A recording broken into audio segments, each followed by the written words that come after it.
अस्सलामुअलैकुम। आज का जो टॉपिक है वो है ओस्मो रेगुलेशन। ओस्मो का वर्ड जहाँ पर भी आएगा इसका मतलब ये है कि यहाँ पर वाटर और साल्ट की बात की जा रही है। रेगुलेशन का मतलब रेगुलेट करना, मेंटेन करना, ठीक है। तो ओस्मो रेगुलेशन का मतलब ये हुआ कि साल्ट और वाटर की कंसंट्रेशन को बॉडी के अंदर या सेल के अंदर कैसे मेंटेन रखा जाए, ठीक है। चूँकि हमें पता है कि जो वाटर है एक यूनिवर्सल सॉल्वेंट है जिसके अंदर सॉल्यूट्स जो हैं डिज़ोल्व हो जाते हैं।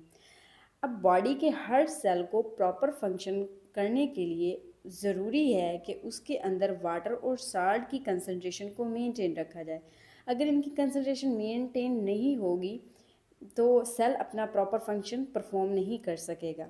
तो ये जो ऑस्मो रेगुलेशन है ये हम होम्योस्टेटिक मैकेनिज्म के थ्रू मेंटेन रखते हैं। Balance of water and solutes in the body, यानी कि अगर बॉडी ने प्रॉपर फंक्शन परफॉर्म करना है तो उसके लिए ज़रूरी है कि वाटर और सॉल्यूट्स बैलेंस में रहें। तो जो सेल्स हैं वो जो उनका एक्स्ट्रा सेलुलर इन्वायरमेंट है वो चेंज होता रहता है, ठीक है, जिसकी वजह से जो सेल है वो इफ़ेक्ट होता है। तो आज हम देखते हैं कि एक्स्ट्रा सेलुलर एनवायरनमेंट में जब कोई चेंज आता है तो सेल पर क्या इफ़ेक्ट होता है। तो इसके लिए तीन कंडीशंस हैं, एक है हाइपोटोनिक, हाइपरटोनिक और आइसोटोनिक।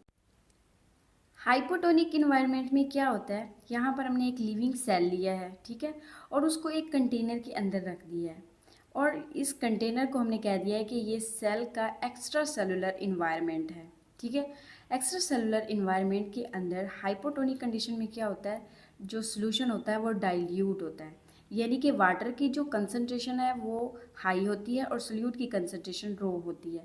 और सेल के अंदर क्या है, वाटर की कंसनट्रेशन लो है और साल्ट की कंसनट्रेशन हाई है।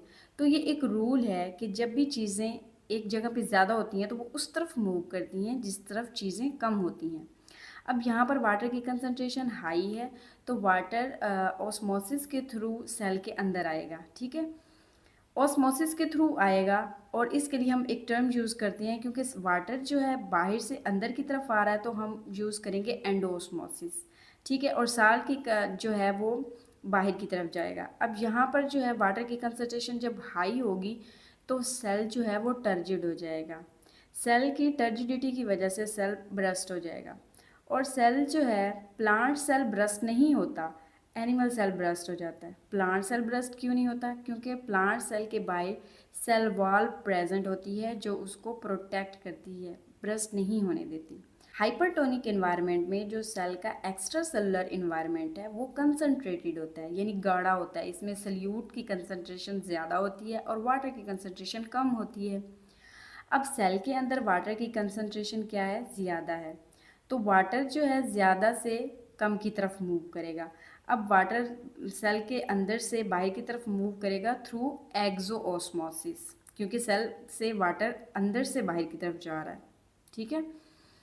अब वाटर जब बाहर की तरफ मूव करेगा तो सेल के अंदर वाटर की कंसंट्रेशन कम होने की वजह से सेल जो है श्रिंक हो जाएगा। तो इसलिए जो सेल है वो ऑस्मो रेगुलेट करती हैं ताकि वाटर और साल्ट की कंसंट्रेशन को इक्वल रखा जाए, ताकि सेल जो है अपना प्रॉपर फंक्शन परफॉर्म कर सके। जब साल्ट और वाटर की कंसंट्रेशन सेम होगी तो एनवायरनमेंट आइसोटोनिक होगा, यानी साल्ट और वाटर की कंसंट्रेशन इक्वल इक्वल है।